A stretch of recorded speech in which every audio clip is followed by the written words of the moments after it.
কোনো পশু পাখি সাথে রাজনীতি হয় না, গাছপালা তরুলতা জমা জমির সাথে রাজনীতি হয় না। রাজনীতি হয় কার সাথে বাবা? মানুষের সাথে। জিহাদ করতে হয় কার সাথে? শয়তানের সাথে। জিহাদ কি জাতি ধর্ম বর্ণ নির্বিশেষে সবার সাথে করা যায় না। জাতি ধর্ম বর্ণ নির্বিশেষে সবার সাথে সবাই জিহাদ করতে পারে না। জিহাদ করতে পারে একমাত্র যাহারা আমানু তাহারা। কারা? যারা আমানু, রসুলের উপরে ইমান যারা এনেছে, যাদেরকে আল্লাহ কোরআনের মধ্যে যে নামে ডেকেছেন, ইয়া আইয়ুহাল্লাযীনা আমানু, হে আমানুরা তোমরা জিহাদ করো। আমি জিহাদ নিয়ে কালকে কথা বলবো। পূজা বিষয়টা আসলো যে মূর্তি এবং পূজা, মূর্তির সাথে পূজার সম্পর্ক, তাই না? আর আল্লাহর সাথে ইবাদতের সম্পর্ক, তাই না? এটা কি কোরআনের বাণী নাকি আমাদের ধারণা? কোনটা? এটা আমাদের সামাজিক ধারণা, আমাদের নিজেদের ধারণা যে আল্লাহর সাথে ইবাদত করতে হবে, আল্লাহর ইবাদত করতে হবে রসুলের অনুসরণ করে, আর মূর্তি থাকলে তার পূজা করে। বিষয়টা আমাদের ভাষাগত পার্থক্য। বাংলায় বলা হয় পূজা, আরবিতে আমরা বলি আবুদু, উবুদিয়া, হ্যাঁ, আবেদ, বান্দা, দাস, এই যে পূজা। আচ্ছা, এই যে আমাদের মুসলমান আমরা যারা, তাহারা কেউই মূর্তির পূজা করে না, করে কেউ না। যে মুসলমান সে মূর্তির পূজা করে না। কিন্তু হিন্দু ধর্ম কিংবা অন্য ধর্মে হিন্দুরা মূর্তি পূজা করে, তাই? আচ্ছা, নরওয়েতে এরা ধর্মই মানে না। নরওয়ে নামের যে দেশ, এই দেশ ধর্মই মানে না, কিন্তু এই দেশে বলে রাস্তার মোড়ে মোড়ে মূর্তি আছে। তাহলে যারা ধর্মই মানে না তাদের দেশে মূর্তি কেন? মূর্তি পাথরের মূর্তি, বাঁশের মূর্তি, কাঠের মূর্তি কিংবা মাটির মূর্তি, এরা কি কাউকে কোনোদিন পূজা করায়? করাইতে পারে না। তাইলে পূজা কি মূর্তির করা হয় না ইচ্ছার করা হয়? কোনটা? মানুষ তার নিজের ইচ্ছার পূজা করে। তার ইচ্ছা সে এই পাথরের মূর্তিটারে সে ভক্তি শ্রদ্ধা পূজা করবে। এখন এই পাথরের মূর্তিটাকে যখন সে পূজা করে, এই পাথরের মূর্তি সে তাকে কোনো কিছু দিতে পারে না। আর সে মূলত মন থেকে পাথরের মূর্তির কাছে কিছু চায়ও না। চায় না, সে নিজের ইচ্ছার কাছে চায়। তার ইচ্ছা সে ধনী হবে। সে পাথরের মূর্তির সামনে দাঁড়ায় কইতেছে আমার ধনী বানায় দাও। এখন পাথরের মূর্তি তার সাথে সাথে দৌড় দিয়ে যায় একটা ফ্যাক্টরি বানায় না, বানায় একটা দোকান দেয়, যে ল একটা বড় সড়ো নিউ মার্কেটের দোকান দিয়ে দিলাম, ইস্টার্ন হাউজিং একটা দোকান দিয়ে দিলাম, ব্যবসা কর, কইরা বড় লোক। না, সে কি করে? নিজের ইচ্ছায় পাথরের মূর্তি পূজা করে। আচ্ছা, পরে আবার যায় সে নিজেই দোকান দেয়, নিজেই সকাল 6টার সময় উঠে দোকানের উদ্দেশ্যে রওনা দেয়, নিজেই সারাদিন দোকানে বয়ে থাকে, নিজেই সারাদিন বেচা কিনা করে, নিজেই লাভ গুনে লস গুনে, নিজেই আবার সেই লাভ লসের ভাগ মানে টাকা পয়সা লইয়া দুঃখ কষ্ট আনন্দ লইয়া বাড়িতে নিজেই আহে। তাহলে সে মূর্তির পূজাটা করলো কখন? এত নিজের ইচ্ছার পূজা করতেছে। মানুষ নিজের ইচ্ছার পূজা করে, মানুষ কখনো মূর্তির পূজা করে না। মূর্তির পূজা এটা হলো আনুষ্ঠানিকতা। মানুষ কিসের পূজা করে জানো? পূজা কিসের হয়? আপন ইচ্ছা। মানুষ শুধু মুসলমান না, মুসলমানদের মধ্যে, হিন্দুদের মধ্যে, বৌদ্ধদের মধ্যে, খ্রিস্টানদের মধ্যে, ইহুদিদের মধ্যে এবং যারা কোনো ধর্ম মানে না তারাও পূজায় ব্যস্ত, পূজা করে। তারা কিসের পূজা করে জানো? সবাই লোভের পূজা করে। এই জগতের মানুষ লোভের পূজারী। আমার কথা খুব শব্দ মনে রাখতাম, আমি মানুষ উচ্চারণ করছি। এই জগতের মানুষ জাতি ধর্ম বর্ণ নির্বিশেষে সকল মানুষেরা তাহারা লোভের পূজারী। আমানু লোভের পূজারী নয়, মুসল্লি লোভের পূজারী নয়, যোগী লোভের পূজারী নয়, ব্রাহ্মণ লোভের পূজারী নয়, ঋষি মুনি অলি এরা কেহই লোভের পূজারী নয়। লোভের পূজারী কারা? মানুষেরা।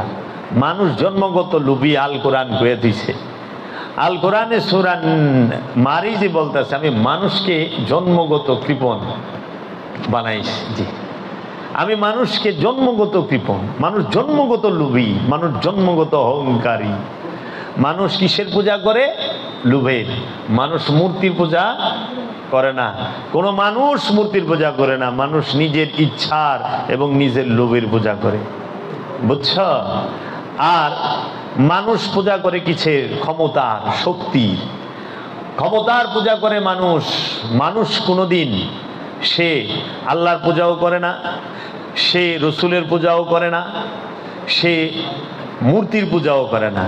মানুষ করে নিজের ইচ্ছার পূজা, ক্ষমতার পূজা। ক্ষমতায় যাওয়ার জন্য সে মরিয়া, ক্ষমতায় যাওয়ার জন্য সে চুরির মাল মাথায় লইয়া কয় চুরে গোমাল লইয়া যাইতাছি।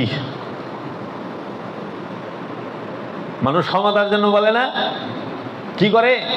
চুরে গো, মানে একদম বড় চুর আপনার চোখে ধরা পড়ছে।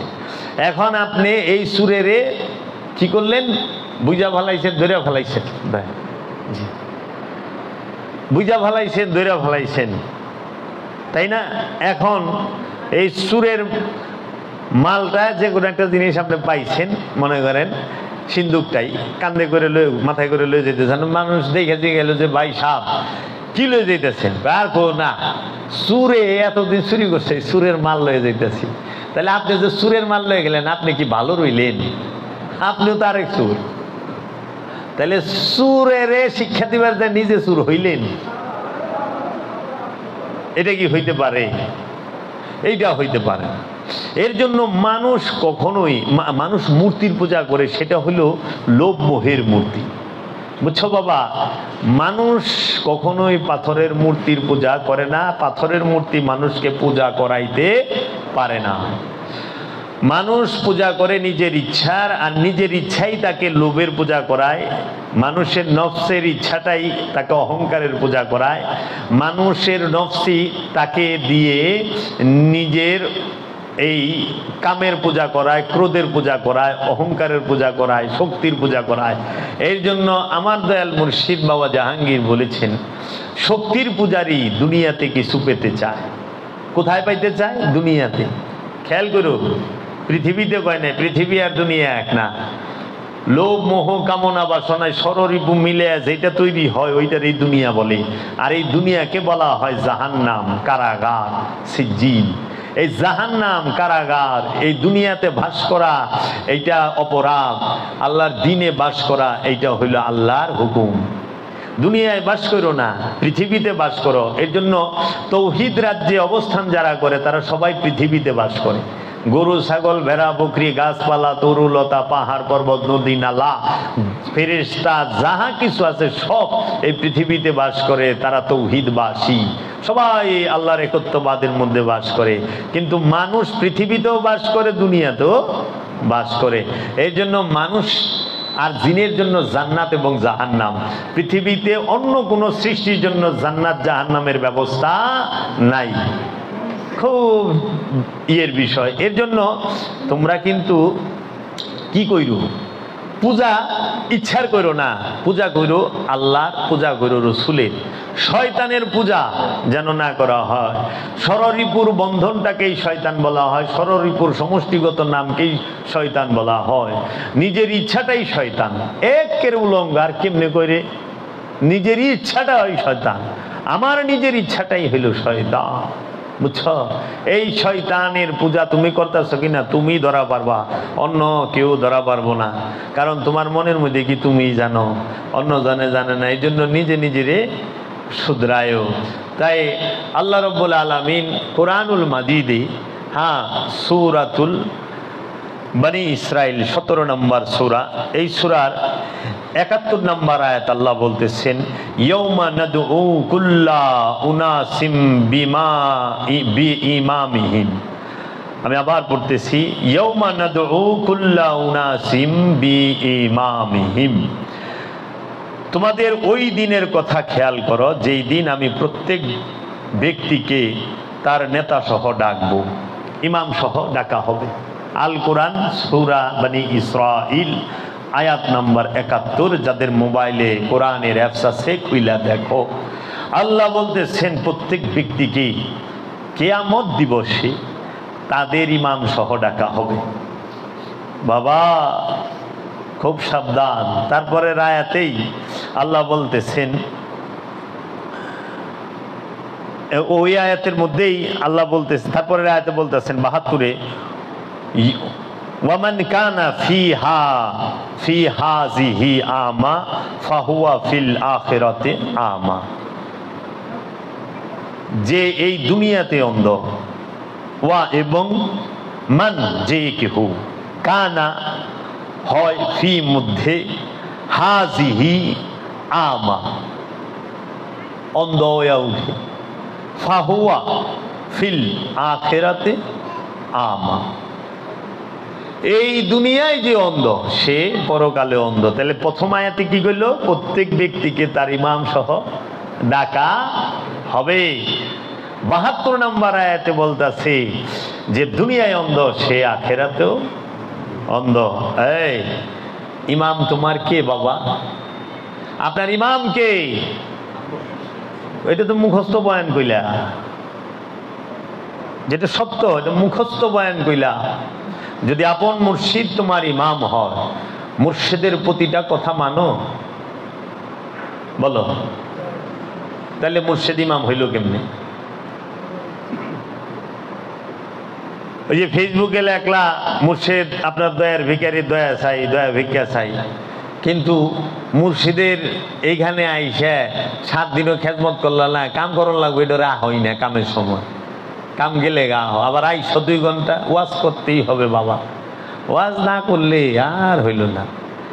তাহলে ইমাম হইল কেমনে কও?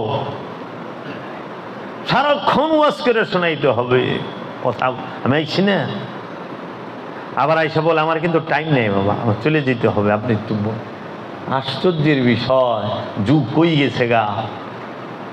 গুরু কইব, গুরুর লেগা বছরের পর বছর অপেক্ষা করব। ভারত তার পায়ের জুতা শ্রীকৃষ্ণের 12 বছর বাইছে, আরে এরা তো 12 ঘন্টায় গুরুর সামনে থাকা পারে না, 12 বছর জুতা বাইব। পাগল হইছে। তো ডিজিটাল হয়ে গেছে না?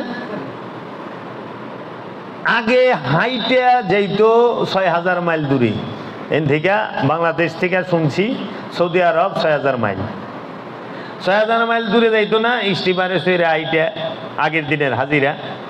আর এখন বিমানে যায়, তারপরেও ক্লান্ত, 2 দিন রেস্ট করার লাগে, শৈলা চলে না। হ্যাঁ, আচ্ছা, আল্লাহ কোরআনে কইছে তোমরা ইব্রাহিমের কাছে হজে আসো। কোরআন বলতেছে মক্কায় না, ইব্রাহিম নবীর নামটা আছে ওখানে, আয়াতটা পড়লেন। ইব্রাহিম নবীকে বলছে আপনি হজের ডাক দেন, তারা যেন আপনার কাছে হজে আসে। ইশারা বুঝো, তারা যেন আপনার কাছে হজে আসে খালি পায়। খালি পায়ে আইটা যাইবার কইছে, উঠে চড়ে যাইবার কইছে। আর এখন তো আরাফাত মিনার ময়দানে রঙিন ছাতি লয়ে বয়ে থাকে। সেদিন কিন্তু গজব ভিডিও দেখলাম যে তার খেলবা লইছে বইয়া, একটা ভিডিও ভাইরাল হইছে, আমি নিজে দেখছি। আল্লাহ তোমরা দেখছো কিনা আমি জানি না, আমি তো এহেরাম করা অবস্থায় হয়তো সময় কাটানোর লেগে, কিন্তু এটা তো ওই জায়গা না বাবা, বলতো পবিত্র জায়গা এইগুলা। তাহলে এই যে ডিজিটাল হয়ে গেছে, এখন মুড়ি দইল। এই ইমাম কাকে বলে? ইমাম অর্থ কি? নেতা। নেতা কাকে বলে? যে নিয়ত এবং কর্মের সম্মুখে থাকে। ইমাম কই থাকে? ইমাম কাকে বলে? যে নিয়ত আর কর্মে সম্মুখে থাকে। দেখো না মসজিদে গেলে তোমার নিয়তের আগে কি বিহাজাল ইমাম না? আর তুমি যে নামাজ পড়তেছ তোমার সামনে কি ইমাম সাহেব না? তাহলে নিয়ত আর কর্মের সম্মুখে যে থাকে সে হইল ইমাম। তোমাগো নিয়ত আর কর্মের সম্মুখে কি তোমাগো পীরে থাকে? ও মুরিদেরা, যে দরবারের মুরিদি হন আপনি,